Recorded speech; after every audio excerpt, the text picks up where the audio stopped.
Regen Biopharma Inc.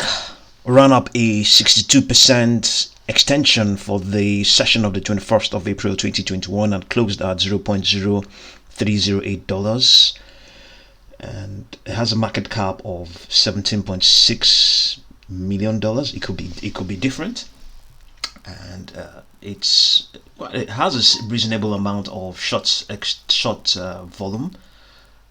Going by the data we saw, but we don't have a current data yet. So going down, we can see, as we mentioned, it had ran up a 62% extension. Obviously, remember this stock ran up an extension of 3,100% a few sessions ago.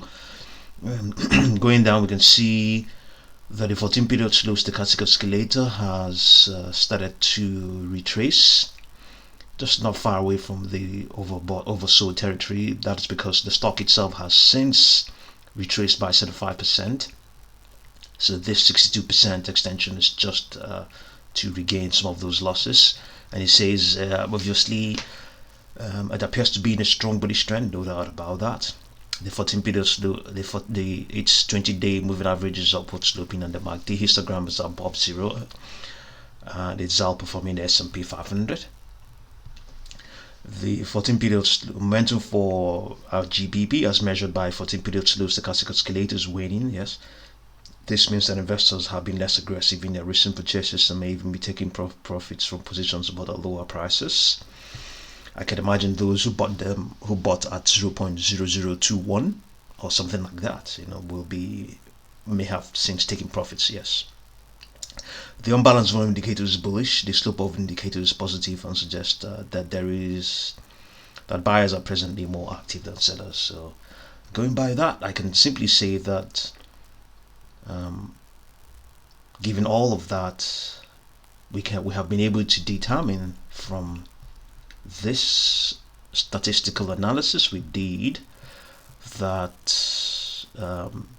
Rgbp is trading outside the range of its one standard deviation for the 10-day trend line. So we can see from this is the 10-day trend line. So yes, that range, for it to be in a one standard deviation range, this is the range where it has to be. So it's not there yet. And what are we looking at yet? We can clearly see that it is also trading at a discount to that 10-day trend line. That 10-day trend line is at 0.033, so actually not far away. So it's not even though it has run up this 62% extension, what the statistical analysis is telling us that, okay, going by the historical data, it's not that risky as such. So this is just what the data is saying. So, but also at the same time as well, for the 50-day trend line, which is the intermediate trend line, the range is this is the range. It's just trading within that range. You can see it's at 0.0308, so it's definitely within this range. So it's also indicating that, yes, even though it has not reached that 50-day trend line yet, it's still trading at a discount to it, but it's still within that one standard deviation. That can also be construed as a positive, as a bullish signal. So indeed, yes, it can be construed as a bullish signal. So amongst other things, at the same time as well, it still to some extent reconfirms the fact that, or rather reasserts that it's not that risky as such. But we can see it has extended by 62%. This is just in one session.